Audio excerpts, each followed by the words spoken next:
السلام علیکم ورحمۃ اللہ وبرکاتہ۔ بسم اللہ الرحمن الرحیم۔ عزیز طلباء، تفسیر کے آج کے سبق میں ہم فَكَفَى بِاللَّهِ شَهِيدًا بَيْنَنَا وَبَيْنَكُمْ سے شروع کرے ہیں۔ اعوذ باللہ من الشیطان الرجیم، بسم اللہ الرحمن الرحیم۔ فَكَفَى پس کافی ہے، باللہ اللہ، شہیداً گواہ کے طور پر، بیننا ہمارے درمیان، و بینکم اور تمہارے درمیان، ان کننا کہ ہم تھے، ان عبادتکم تمہاری بندگی سے، لغافلینا البتہ بے خبر، ہنالکا وہاں،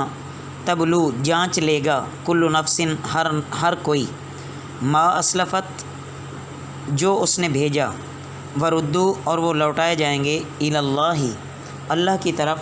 مولاہم الحق ان کا مولا سچا ہے، وضل اور گم ہو جائے گا، عنہم ان سے، ما کانوا یفترون جو وہ جھوٹ باندھتے تھے۔ ان آیات مبارکہ میں عزیز طلباء یہ بیان کیا گیا ہے کہ ہر ایک انسان کو اس کے اچھے اور برے اعمال کا اندازہ ہو جائے گا، ہر طرح کی بہتان تراشی اور شرک بندی زائل ہو جائے گی، صرف ایک سچا مولا رہ جائے گا اور اس کی طرف سے جزا سزا ملنی ہے۔ اس وقت مشرکوں کا یہ دعویٰ کہ ہمارے معبود ہمارے سفارشی ہیں، سراسر بہتان اور جھوٹ ہو جائے گا، ان کو نظر آ جائے گا۔ وہ جو ان کے جھوٹے پیشوا تھے وہ ان کو کہیں گے کہ اپنی حاجت روائیوں کے لیے جو تم پکارتے تھے وہ تو پہنچتی ہی نہ تھی، نہ تمہاری عبادت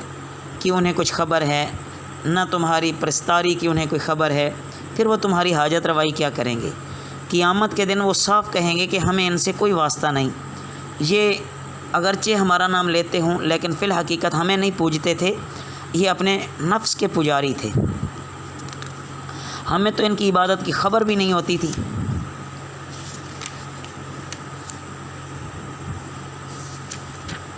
قل من یرزقکم، آپ صلی اللہ علیہ وسلم پوچھیں، من کون، یرزقکم رزق دیتا ہے تمہیں، من السماء آسمان سے، والارض اور زمین سے، ام من یملکو کون ہے مالک، السمع کان کا، والابصار اور آنکھوں کا، ومن یخرج الحی اور کون نکالتا ہے زندہ کو، من المیت مردہ سے، ویخرج المیت اور نکالتا ہے مردے کو، من الحی زندہ سے، ومن یدبر الامر اور کون تدبیر کرتا ہے کام کی، فسیقولون سو وہ بول اٹھیں گے، اللہ اللہ، فقل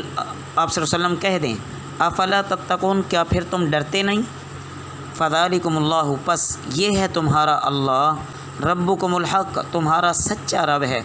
فماذا پھر کیا رہ گیا، بعد الحق کی سچ کے بعد، الا الضلال سوائے گمراہی کے، فانا پس کدھر، تصرفون تم پھیرے جاتے ہو، کذالک اسی طرح، حقت سچی ہوئی، کلمۃ ربک تیرے رب کی بات، علی الذین ان لوگوں پر، وہ جو فسقوا انہوں نے نافرمانی کی، انہم کہ وہ، لا یؤمنون ایمان نہ لائیں گے۔ قرآن پاک اپنی تعلیمات کے ذریعے شرک کو مٹانا چاہتا ہے اور انسان کو یہ واضح طور پر بتلا دینا چاہتا ہے کہ تمام قوتوں کا مالک صرف ایک اللہ ہے، اسی کو پہچانو، اسی کی عبادت کرو، اسی سے مانگو۔ جن آیتوں میں ان الفاظ پر آیت ختم ہوئی ہے نا، افلا تعقلون کیا تمہارے کان نہیں ہیں، ہاں اپنا کیا تم عقل نہیں رکھتے، افلا تسمعون کیا تم سنتے نہیں ہو، تمہارے کان نہیں ہیں، افلا تبصرون کیا تمہاری آنکھیں نہیں ہیں۔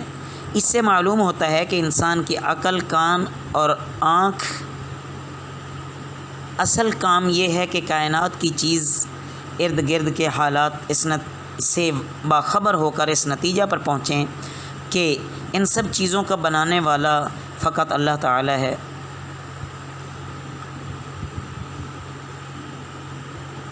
جب یہ ساری چیزوں کا علم ہو جائے گا کہ رزق